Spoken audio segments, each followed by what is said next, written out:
ఇక కాంగ్రెస్ హయాంలోనే tourism development జరుగుతోందన్నారు మంత్రి వివేక్ వెంకటస్వామి.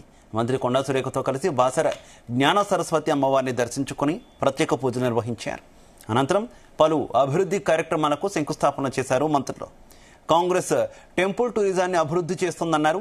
గోదావరి పుష్కరాలకు బీజేపీ ఎంపీ ఎక్కువ నిధులు తీసుకురావాలని సూచించారు. త్వరలోనే కనీస వేతనాలు పెంచుతామన్నారు వివేక్. ఇది కార్మికులకు ఎంతో ఉపయోగంగా ఉంటుందన్నారు.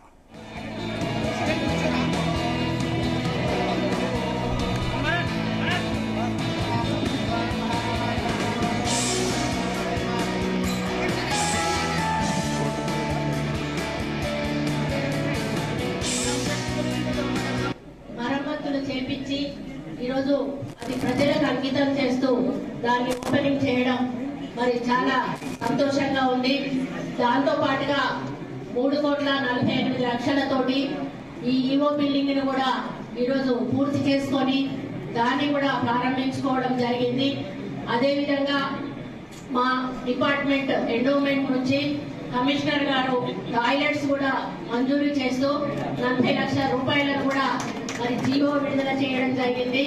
అదేవిధంగా ఇంకొక 1 కోటి రూపాయలు కూడా ఏవైనా అవసరం ఉంటే మరి దాన్ని ఇక్కడ ఈవో గారు ప్రతిపాదిస్తే దానికి కూడా నిధులు మంజూరు చేయడానికి మేము సిద్ధంగా ఉన్నాం. క్షేత్రము మరి మహాభారత యుద్ధం తర్వాత వ్యాస మహర్షి వచ్చి ఇక్కడ తాను ప్రశాంతంగా తపస్సు చేసుకుందామని ఒక గుహలో ఉన్నప్పుడు ఆయనకు రోజు ఒక జ్యోతి కనిపిస్తూ ఉండేది. కల్లో కనిపిస్తూ ఉంటే ఆయన చాలా కొంచెం మామూలుగా సీరియస్ గా తీసుకోలేదు.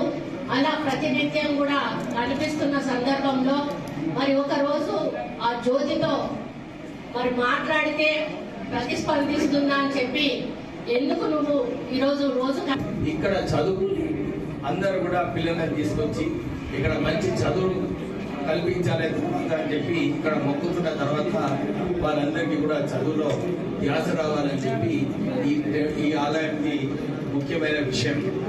రాష్ట్ర ప్రభుత్వం కూడా విద్యా రంగంలో అన్ని చోట్ల కూడా ఇంటిగ్రేటెడ్ స్కూల్స్ పెట్టాలి.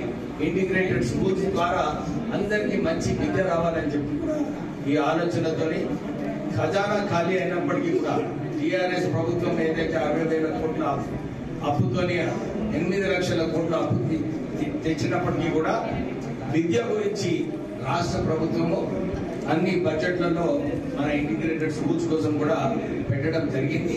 దీంతో పాటు మొన్న కూడా 10,000 ఉద్యోగాలు టీచర్లందరినీ కూడా భర్తీ చేసి అన్ని స్కూళ్లలో మంచి టీచర్లు ఉండాలని చెప్పి ఆ ఆలోచనతోనే రాష్ట్ర ప్రభుత్వం చేస్తుంది. నేను